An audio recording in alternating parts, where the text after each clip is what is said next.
Good morning. This is Ron. It is Thursday, March 21st. Welcome to Story Time.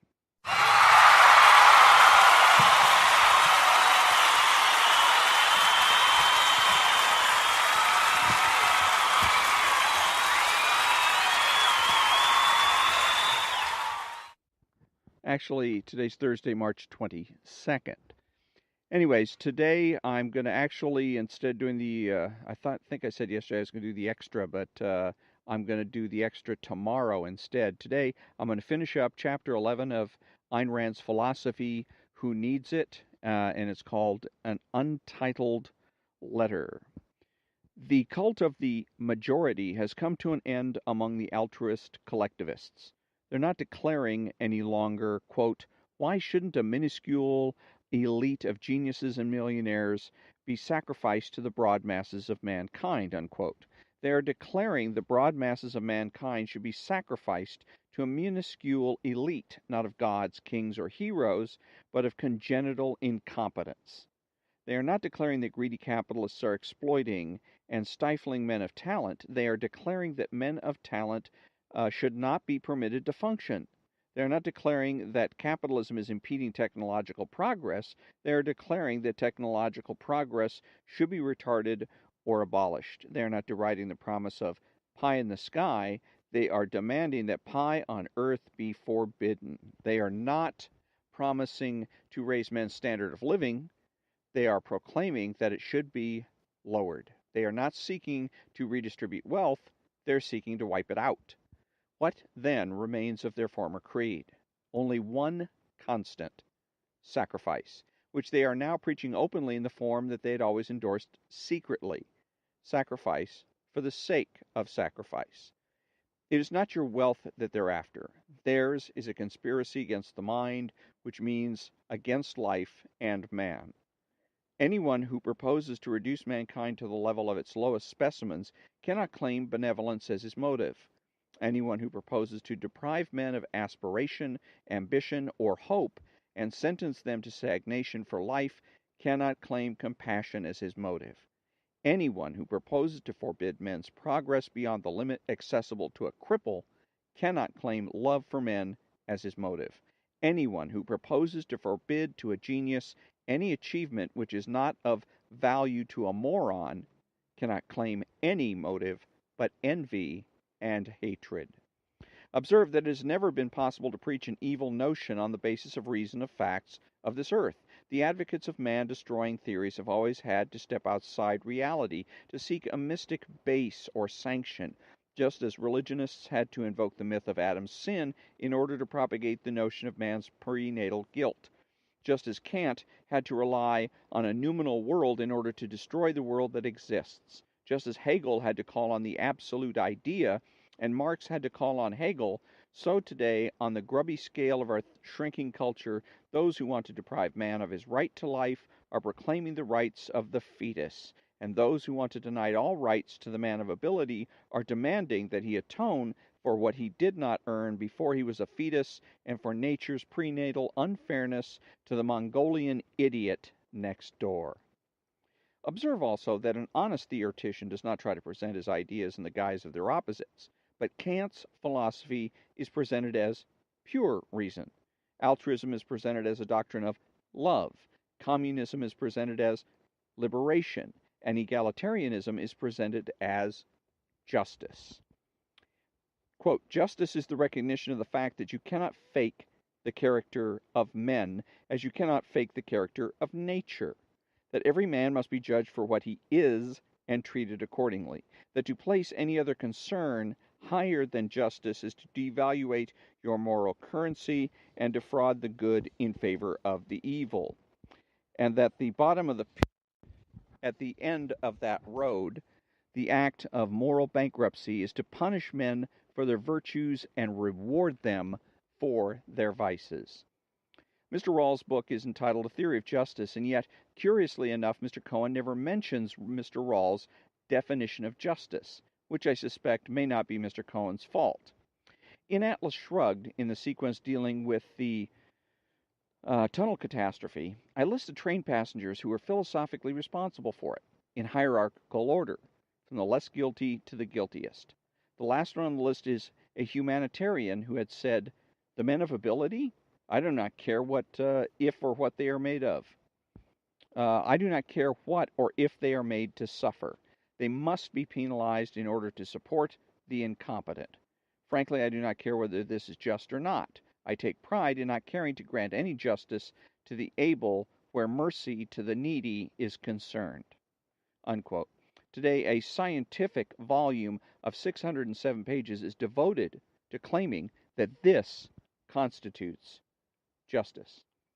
In Capitalism, the Unknown Ideal, I wrote, "The moral justification of capitalism lies in the fact that it is the only system consonant with man's rational nature, that it protects man's survival qua man, and that its ruling principle is justice." Unquote. If capitalism and its moral, metaphysical base, man's rational nature, are to be destroyed, then it is the concept of justice that has to be destroyed. Apparently, the egalitarians understand this. The utilitarian defenders of capitalism do not. Is a theory of justice likely to be widely read? No. Is it likely to be influential? Yes, precisely for that reason. If you wonder how so grotesquely irrational a philosophy as Kant's came to dominate Western culture, you are now witnessing an attempt to repeat that process. Mr. Rawls is a disciple of Kant, philosophically and psychoepistemologically. Kant originated the technique required to sell irrational notions to the men of a skeptical, cynical age who have formally rejected mysticism without grasping the rudiments of rationality. The technique is as follows. If you want to propagate an outrageously evil idea based on traditionally accepted doctrines, your conclusion must be brazenly clear, but your proof unintelligible. Your proof must be so tangled a mess that it will paralyze a reader's critical faculty, a mess of evasions, equivocations, obfuscations, circumlocutions, non sequiturs, endless sentences leading nowhere, irrelevant side issues, clauses, subclauses, and sub-subclauses, a meticulously lengthy proving of the obvious, and big chunks of the arbitrary thrown in as self-evident, erudite references to sciences, to pseudosciences, to the never-to-be sciences, to the untraceable and the unprovable, all of it resting on a zero, the absence of definition. I offer in evidence the critique of pure reason. Mr. Cohen gives some indications that such is the style of Mr. Rawls' book. The boldness and simplicity of Rawls' formulations depend on a considered but questionable looseness in his understanding of some fundamental political concepts. Considered means deliberate. Like any overt school of mysticism, a movement seeking to achieve a vicious goal has to invoke the higher mysteries of an incomprehensible authority. An unread and unreadable book serves this purpose. It does not count on men's intelligence, but on their weaknesses, pretensions, and fears. It is not a tool of enlightenment, but of intellectual intimidation. It is not aimed at the reader's understanding, but at his inferiority complex. An intelligent man will reject such a book with contemptuous indignation, refusing to waste his time on untangling what he perceives to be gibberish, which is part of the book's technique. The man able to refute its arguments will not, unless he has the endurance of an elephant and the patience of a martyr. A young man of average intelligence, particularly a student of philosophy or political science, under a barrage of authoritative pronouncements claiming the book as scholarly, significant, profound, will take the blame for his failure to understand. More often than not, he will assume that the book's theory has been scientifically proved and that he alone is unable to grasp it. Anxious, above all, to hide his inability, he will profess agreement, and the less his understanding, the louder his agreement. While the rest of the class are going through the same mental process, most of them will accept the book's doctrine, reluctantly and uneasily, and lose their intellectual integrity, condemning themselves to a chronic fog of approximation, uncertainty, self-doubt. Some will give up the intellect, particularly philosophy, and turn belligerently into pragmatic, anti-intellectual Babbitts. A few will see through the game and scramble eagerly for the driver's seat on the bandwagon, grasping the possibilities of a road to the mentally unearned. Within a few years of the book's publication, commentators will begin to fill libraries with works analyzing, clarifying, and interpreting its mysteries. Their notions will spread all over the academic map, ranging from the appeasers, who will try to soften the book's meaning, to the glamorizers, who will try to ascribe to it nothing worse than their own pet inanities, to the compromisers, who will try to reconcile its theory with its exact opposite, to the avant-garde, who will spell out and demand the acceptance of its logical consequences. The contradictory, antithetical nature of such interpretations will be ascribed to the book's profundity, particularly by those who function as on the motto, quote, "If I don't understand it, it's deep," quote, unquote. The students will believe that the professors know the proof of the book's theory. The professors will believe that the commentators know it. The commentators will believe that the author knows it. And the author will be alone to know that no proof exists and that none was offered. Within a generation, the number of commentaries will have grown to such proportions that the original book will be accepted as a subject of philosophical specialization requiring a lifetime of study, and any refutation of the book's theory will be ignored or rejected, if accompanied by a full discussion of the theories of all the commentators, a task which no one will be able to undertake. So, let's see. This is the process by which Kant and Hegel acquired their dominance. Many professors of philosophy today have no idea of what Kant actually said, and no one has ever read Hegel, even though many have looked at every word on his every page. This process has already begun in regard to Mr. Rawls' book, in the form of such manifestations as Mr. Peregrine Worsthorne's The New Inequality. But the process is being forced by PR techniques. It's being pushed artificially and in the wrong direction toward the popular press and the man in the street, who in this country is the least likely prospect for the role of sucker.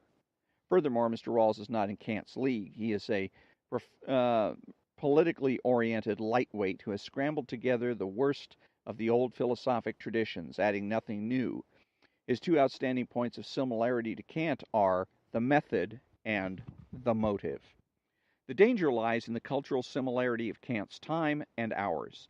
An age ruled by skepticism and cynicism can be swayed by anyone, even Mr. Rawls. There's no intellectual opposition to anything today, as there was none to Kant. Kant's opponents were men who shared all his fundamental premises, particularly altruism and mysticism, and merely engaged in nitpicking, thus hastening his victory. Today, the utilitarians, the religionists, and sundry other conservatives share all of Mr. Rawls' fundamental premises, particularly altruism.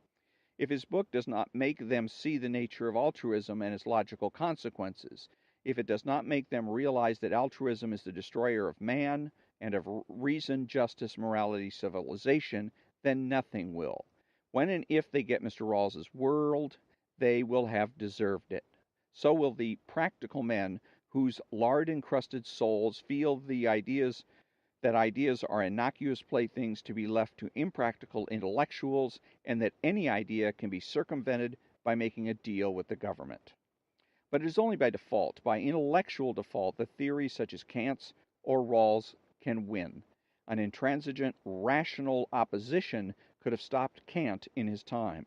Rawls is easier to defeat, particularly in this country, which is the living monument to the diametrically opposite philosophy. He would have had a better chance in Europe. If there is any spirit of rebellion on American campuses and elsewhere, here is an evil to rebel against, to rebel intellectually, righteously, intransigently, any hint, touch, smell, or trial balloon of a theory of justice and of the egalitarian movement. If rational men do not rebel, the egalitarians will succeed. Succeed in establishing a world of shoddy equality and brotherly stagnation? No, but this is not their purpose. Just as Kant's purpose was to corrupt and paralyze man's mind, so the egalitarian's purpose is to shackle and paralyze the men of ability, even at the price of destroying the world. If you wish to know the actual motive behind the egalitarians' theories, behind all their maudlin slogans, mawkish pleas, and ponderous volumes of verbal rat traps, if you wish to grasp the enormity of the smallness of spirit for the sake of which they seek to immolate mankind, it can be presented in a few lines. Quote, when a man thinks he's good, that's when he's rotten. Pride is the worst of all sins, no matter what he's done. But if a man knows what he's done is good, then he ought to apologize for it. To whom? To those who haven't done it. Unquote. And that's the end of chapter 11 in Untitled Letter. One of the things that, again, Ayn Rand is missing here is that when you really get into what Kant and Hegel and others are actually doing, they're presenting, Ayn Rand assumes that because people call Hegel and Kant philosophers, that they must therefore be philosophers. She doesn't bother to challenge that. And really what the Hegel and Kant and others are psychologists. And what they're doing is they're providing tools and techniques with which to manipulate people. And that's the essence of the battle that we have going on in this country today. It is psychology versus intellect. Feelings versus thoughts, concepts, and abstractions. Thoughts, concepts, and sort of. I mean, the people on the left more pretend than anything else because you can't live your life without utilizing concepts and abstractions. But the left likes to pretend that they don't. And they like also psychology because it's manipulative and because you can bully and intimidate people using psychological techniques. And that's neat because you don't have to be a big guy to do that. You don't have to be some big hulking linebacker in order to bully and intimidate people. You can be, heck, children can intimidate people and regularly intimidate their parents on a daily basis. And so that's what they're looking to do. The challenge is to remain unaffected as much as possible by the manipulations and bullying and intimidation of the left, and remain intellectual, remain thoughtful, and try to persuade and convince people of what it is that's right. Along with the bullying and intimidation of the left and psychology goes the idea that life is, and it fits right in, of course, with socialism, that life is nothing but a series of struggles. And you'll notice today that a lot of times that you're going to find yourself, when you find yourself dealing with people, is that there's a lot of struggling going on. When you make some kind of a statement, then there is some kind of, nobody's stopping and thinking about what it is that you're trying to say or what it is that you're trying to communicate. What they're doing instead is they're struggling with you. They're trying to maintain dominance. They're trying to avoid having to admit that you're right, because somehow that's seen as some sort of a loss, that you've actually lost something, lost points or something. And when in reality, the life is really about right and wrong. Again, if you take the left's examples and try to live life as a series of struggles, you're basically fighting with everybody that you meet, verbally and psychologically, then you're going to find very quickly that life really has no meaning. Because at the end of the day, you're going to be exhausted. You come home and you think, why am I doing this? Why do I bother? What good is any of this? Not realizing that the answer to that question is ethics, is right and wrong, not just right and wrongs of a, right and wrongs, universal right and wrongs, rights and wrongs that applied 2,000 years ago, apply today, and will apply 2,000 years from now. That if you can be intellectual, you can try to continue to convince people of what is right or what is wrong and stay in that frame of mind without having to get involved or mixed up in a psychological struggle with somebody, a psychological struggle to win, to be dominant, whatever the case may be, whatever the reward may be. then you're going to be better off. You're going to know every day that what life is really all about, what value or importance or the meaning of life is. The meaning of life is the pursuit of happiness, and you cannot pursue happiness without having a sense of right and wrong. If without a sense of right and wrong, you have no direction to go in, and life is teleological in nature. So, and the other thing is with the left, if you're going to be involved in constant struggles, where does that put you um, in terms of rights and wrongs? And what's important with ethics and rights and wrongs is knowing, particularly universal rights and wrongs, is knowing when you step outside the door of your house what you can expect from the people around you. Okay, you hear the what if questions from the left a lot of times. If you say, well, I'm going to go ask my boss for a raise, well, what if he says no? Well, what if he throws a temper tantrum? Well, what if he fires you? And all of those things are inviting you to look at the situation as a power struggle rather than as a situation of right and wrong. And if you go in and look at things as power struggles, when you step out the door, you have no idea what to expect from anybody. The mailman's coming. Is he going to go off on you, or is he going to try and dominate you in some way, shape, or form? Is he going to try and violate your property rights in some way, shape, or form, and do this because you simply have no way, no remedy, no easy remedy at your disposal? Or if you're looking at things in terms of universal rights and wrongs, can you be confident that no such thing is going to occur with the postman because we're all moral agents, that we know with absolute certainty that all human beings are moral agents, that the postman will not violate your privacy, not violate your property rights, because the postman knows that it is wrong to do so. And that we all know that it not only is it wrong today to do those things, but it was wrong 2,000 years ago, and it'll be wrong 2,000 years from now. So that's, again, the end of my comments as far as Chapter 11 of Ayn Rand's book, Philosophy Who Needs It, is concerned. And tomorrow I'm going to be reading an article from Popular Mechanics, and it's called The Cadillac of Self-Driving Cars, and it's about a self-driving Cadillac and all the interesting new features that this car has, and what all these technologies in the car portend for the future. And again, I like that because it helps to remind me and the audience that this is indeed a benevolent universe and that success is to be expected. So until tomorrow, thank you very much for joining me. Have a great day.